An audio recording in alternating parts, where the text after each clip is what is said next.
Voltamos com o Boa Noite Rio Branco na sua TV Rio Branco, canal 8 SBT. Mais uma vez, obrigado de coração pela sua audiência.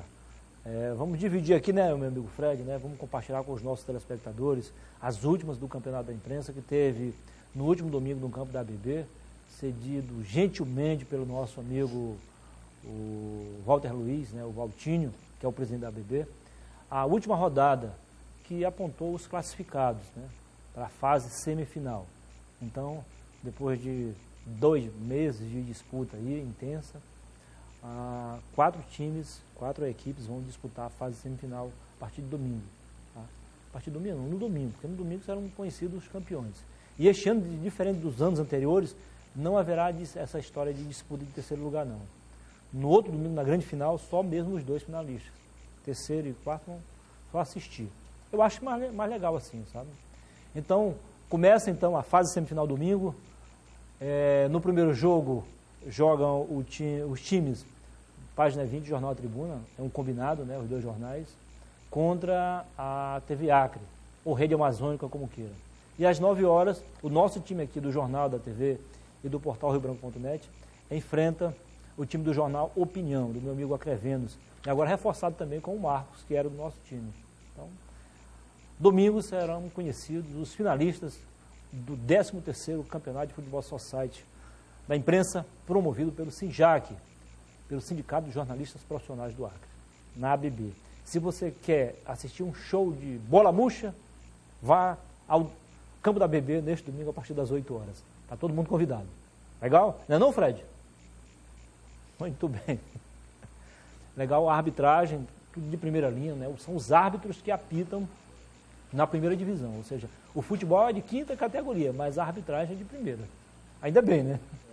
Muito bem. Eu tenho o prazer de conversar agora com o Caio Pinheiro. O Caio Pinheiro vai representar o Acre em um evento nacional, com categoria internacional. Tá? Ele vai representar o Acre fazendo uma apresentação de cerveja artesanal.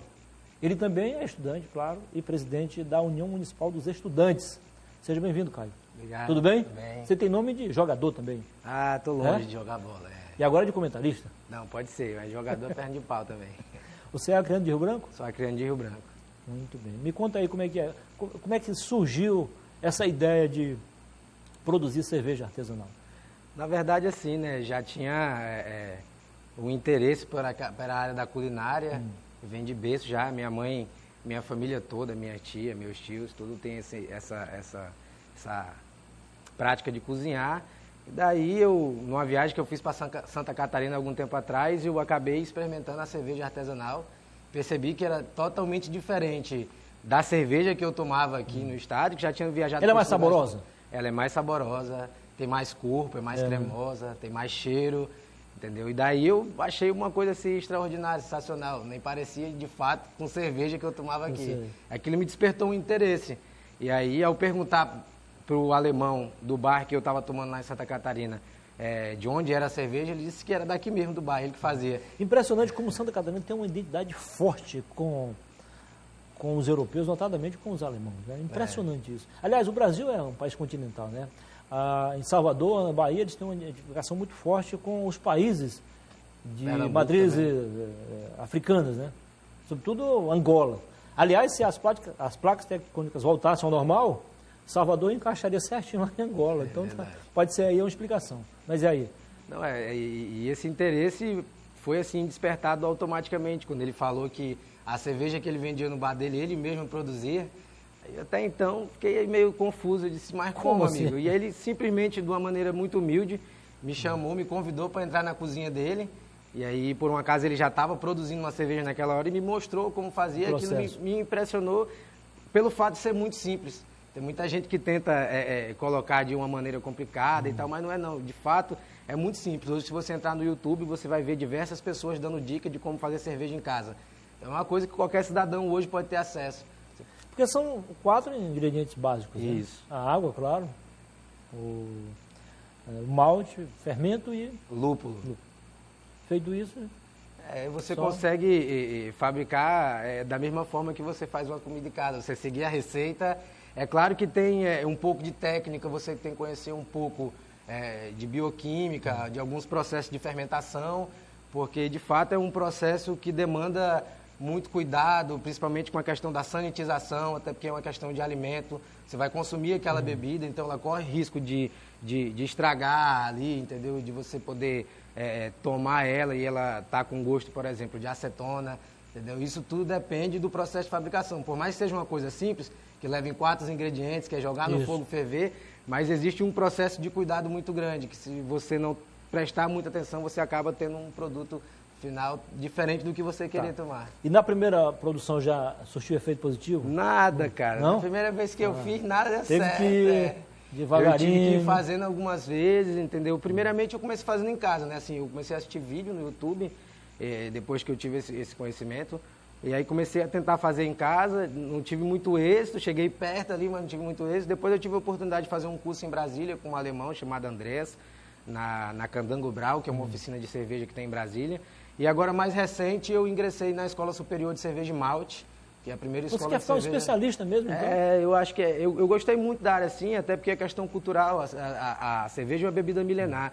Os médicos falam que se você tomar um cálice de vinho pela manhã, ou durante o dia, conforme seja, ele faz bem para o coração, né? Faz bem para a saúde, a circulação sanguínea. Isso. A cerveja artesanal, ele tem esse mesmo caráter, porque ela também concentra o maior número de nutrientes possível, porque por ela ser artesanal, passar por um processo de fabricação artesanal, ela não tem filtragem. Então, ali dentro, ela concentra todos os nutrientes. Então, prestem bem atenção, viu, gente? Vocês que estão nos assistindo, por favor. Cerveja também é remédio. É bebido sem excesso. Sem excesso. É benéfico, assim, à saúde. Claro. Mas não dá para encher a cara toda hora. E esse tipo de cerveja, geralmente, ele é feito para harmonizar com o tipo de comidas. Então, assim, a sociedade tem uma visão muito fechada ainda sobre cerveja. Não é apenas uma bebida alcoólica para se tomar em BH. Mas você também tem hoje a alta culinária do Brasil e do mundo que utiliza, ao invés de vinhos, cervejas para harmonizar. Porque, afinal, cada prato que existe no mundo tem uma cerveja diferente para ele. Engraçado, nosso linguajar popular. Eu falei agora, encher a cara. Ninguém enche a cara de cerveja, enche a barriga, né? É verdade. Mas, escute, o evento não será em Santa Catarina, será em Minas Gerais. Na verdade, esse evento ele é produzido pelo Renato, que é um cervejeiro artesanal lá de Minas Gerais, de Muriaé, numa cidade chamada Muriaé. Já é a segunda edição que ele está realizando esse evento e é um cara que eu conheci durante o meu período de estudo na Escola Superior de Cerveja e Malte. E quem está nessa área de cerveja artesanal geralmente é muito solidário com o outro, até porque um tem uma técnica, outro tem uma técnica e a gente dialoga muito. Então, esse tipo de evento, geralmente, sempre rola de pessoas de outros estados participarem. Por exemplo, não é um evento de apresentação de cervejas artesanais. Na verdade, é um evento de cerveja artesanal onde alguns cervejeiros do Brasil vão estar se destacando de estados diferentes e juntos vão produzir as receitas que vão ser consumidas pelas pessoas Além lá. de trocar experiências, né? Além de trocar experiências. Você me falou em off, e faz sentido, existe alguns conflitos no processo da composição da cerveja, da industrialização da cerveja, entre a Alemanha, que é uma referência ainda, né, mundial, e outros países, inclusive a própria Europa. E aí? Na verdade, assim, existem algumas escolas que historicamente fabricam as cervejas. Por exemplo, a mais famosa delas hoje é a escola alemã, que foi quem, bem dizer assim, deu o ar da graça para a cerveja artesanal. Munique, claro. Que a Alemanha tem uma lei, que é chamada Lei da Pureza Alemã, que diz que apenas água, malte, lúpulo e levedura pode ser usada durante sua produção. A levedura, mais recentemente, ela entrou na lei. Ela não entrava. Antigamente era só água, malte e lúpulo. Já na Bélgica, tem-se um conceito totalmente diferente, que diz que pode-se adicionar à cerveja aquilo que você bem entender. Porque os belgas usam muito condimento, usam muitas frutas, entendeu? Vai cervejas frutadas, acidificadas, elas puxam um pouco para o champanhe, inclusive, são produzidas inclusive pelos monges. Para quem não sei se já ouviram falar, mas existe um tipo de cerveja conhecido como trapistas. Elas são fabricadas pelos monges da Bélgica, nos mosteiros, dentro da igreja. E hoje é uma coisa bem internacional, que no mundo todo é uma cerveja reconhecida. E tem a escola também inglesa, que é uma escola muito padrão, assim, muito boa, mas recentemente a escola americana vem se destacando. Os Estados Unidos pegou aí... Você está dando uma aula aqui. Fez uma cerveja, releitura. Os Estados Unidos fez uma releitura dos processos de produções e adaptaram para o processo deles. Que praticamente hoje você pega uma cerveja alemã e aí você vai comparar com a dos Estados Unidos. Os Estados Unidos eles costumam utilizar mais o lúpulo, a flor do lúpulo. Então são cervejas mais lupuladas normalmente. Mas qual desses processos, qual desse estilo que se identifica mais contigo? Olha, eu particularmente gosto muito do estilo de cerveja americano, pelo fato de eles também usarem bastante lúpulo, que é uma coisa que eu gosto, o aroma do lúpulo. O que dá o amargor à cerveja e o aroma é a flor do lúpulo. O malte de cevada, seja ele de cevada ou de trigo, ele é feito para a absorção dos açúcares. Bom, então o alemão não teve a competência para lhe catequizar, então, rapaz? Não, é claro, assim, eu fui, inclusive estudei com alemão e tudo mais, mas eu me atraí mais por essa escola americana e belga, inclusive, porque, como eu moro na Amazônia, eu acho que o desafio de todo cervejeiro artesanal é tentar reproduzir na sua receita o lugar onde você mora. Então, para mim aqui, o desafio é poder colocar algumas frutas da Amazônia, alguns temperos que a gente utiliza aqui também, quem sabe um cupuaçu, uma fruta mais conhecida. Mas escuta aqui, Caio, você pretende fazer apenas para uso ou você pretende comercializar isso? Desde quando eu comecei a fazer, a gente meio começou a fazer para amigos, uso, né? Não, consumo, né? Para o consumo. A gente produz e os amigos chegam a provar na nossa cerveja. Acho que algumas personalidades públicas daqui também já provaram da nossa cerveja.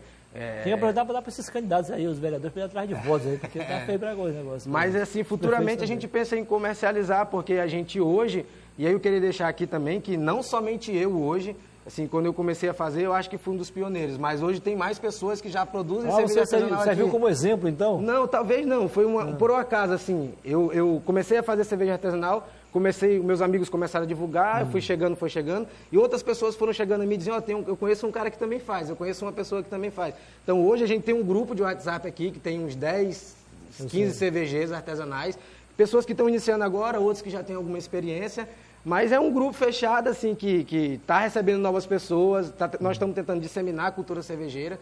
Importante essa implementação de uma nova cultura no estado, um estado que nem o nosso, que tem uma gastronomia muito forte, que cairia muito bem uma cerveja artesanal para harmonizar com o tacacá, com o tucupi, com um sarapatel, por exemplo, entendeu? Com certeza. Então, tem outras pessoas que já estão fazendo. Nós encontramos um intermediário aí entre a muqueca capixaba e a baiana, e temos a muqueca acriana, é uma mistura das duas. Olha só, então... Mais saborosa ainda que as duas. Podemos propor já uma cerveja para harmonizar com essa muqueca. Com certeza. Caio, foi um prazer recebê-lo aqui. Satisfação. Tá? Sucesso para ti. Quando você voltar, vem aqui ao programa. Não, claro, pode deixar. Aí você traz uma amostra, o Fred vai ficar com água na boca aqui. Não, nós vamos trazer aí futuramente, eu acho que até o final do ano a gente está fazendo o lançamento da nossa cervejaria. Então, é uma cervejaria cigana. Vamos fazer o pré-lançamento aqui. Eu não sei se você sabe o que é uma cervejaria cigana, mas é uma cervejaria cigana. Não, explica aí pra gente. A cervejaria cigana é o seguinte, eu sei produzir a cerveja, eu tenho a minha receita, mas eu não tenho uma fábrica para produzir em larga escala. Então eu alugo o espaço de uma fábrica, produzo a minha receita lá e transporto ela para cá toda rotulada. Olha aí, ó. E para tentar É uma parceria aí, É uma parceria. E o segredo do sucesso também está em boas parcerias. É isso, certo? Correto. E a gente aproveita na volta e conversa também sobre a UMS. Claro. Tá bem? Tem muitas pautas. Sucesso para ti. Parabéns Obrigado pela aí iniciativa. pela oportunidade. Falou então. Obrigado. Depois do intervalo comercial, eu volto com o último bloco, né, de entrevistas. Eu vou conversar com o Dr. Raiz, o raizeiro mais famoso do Brasil. Até já.